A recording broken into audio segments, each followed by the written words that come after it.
Hello, my name is Bill Bowen. I'm the writer and director of the short documentary film you're now watching, and as well the full-length film which will follow and come out in the winter of 2009-2010.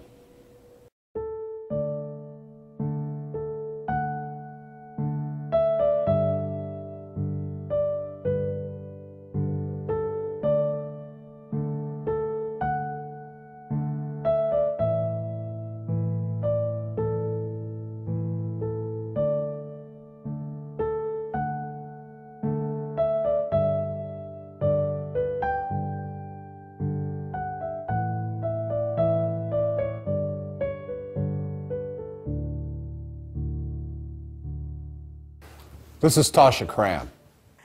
I found out that my daughter had been murdered a month after she died. At the age of 19, she had a baby, and the baby had a thyroidal condition that required a very expensive and specific type of medication.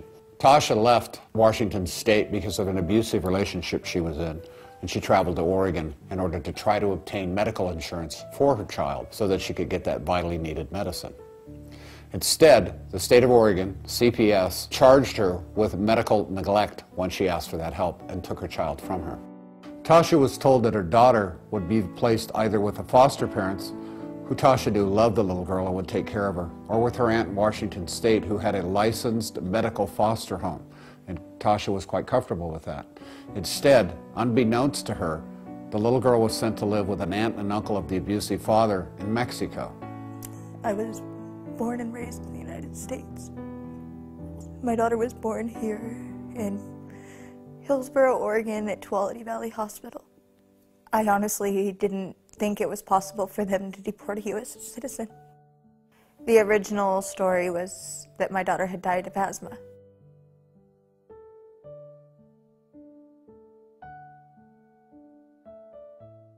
She's got a periorbital, which means around the eyes. That was purposeful. Somebody had hit that.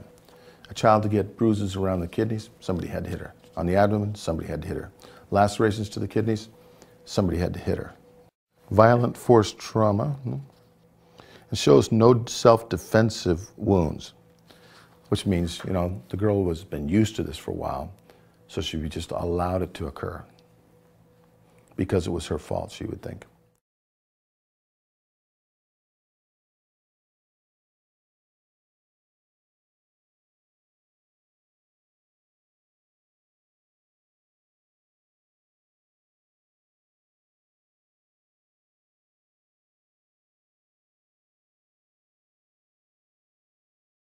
Little Adriana was being tortured on a daily basis.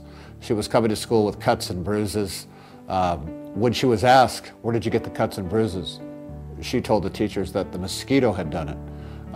Mosquitoes don't carry bats. When neighbors felt sympathetic for her and offered her food, one time she was offered soup, which she accepted and ate, and she had both of her hands placed onto a hot stove. Once they were burned, the aunt and uncle then rubbed toothpaste into them to teach her not to take food from people.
In the case of Haley Gray, who was 4 years old when she baked to death in a van, she was in the custody of her mother.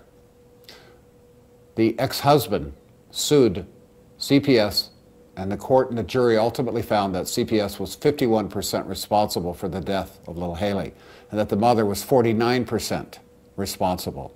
DHS took into custody the 3 small sons of that same father, and they placed those 3 boys back with the very woman, the ex-wife, who'd had custody of Haley when she baked to death in that van.